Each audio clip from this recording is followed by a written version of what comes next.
La Procalcio Tor Sapienza si fa il regalo di Natale, vince contro lo Spes Montesagro 1-0 nel segno di Mancini e conquista 3 punti preziosissimi in chiave salvezza.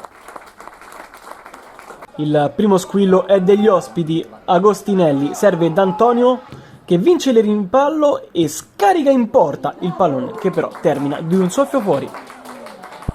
2 minuti dopo rispondono i padroni di casa, Mancini riceve qui il pallone, si gira e carica la conclusione, tiro però fuori misura. Al 24esimo Gerea si crea bene lo spazio anche lui, calcio in porta non perfetto Leoni, bravo poi l'estremo difensore di Castellano a respingere Sulatini.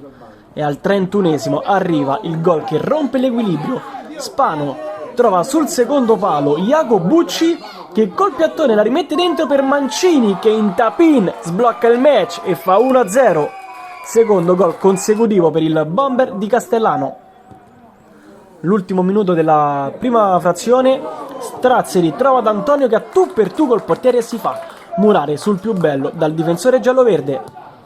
Nella ripresa Iago Bucci prova ad innescare la corsa di Mancini che sfida a duello Bianconi, poi è bravissimo a crearsi lo spazio per tirare, la conclusione però è debole e centrale.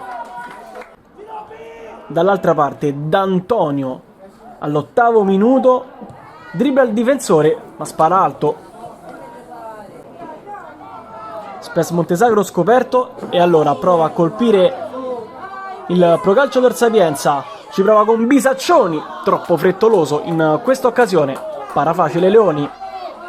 1 minuto dopo è sempre il numero 17 di Castellano protagonista su questa occasione, para Leoni con i piedi e salva i suoi.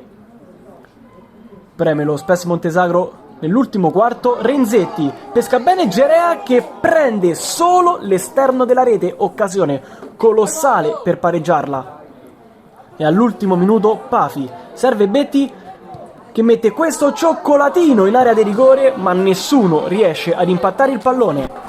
Finisce quindi 1-0 al Giorgio Castelli, lo Spes Montesagro viene sconfitto per la quinta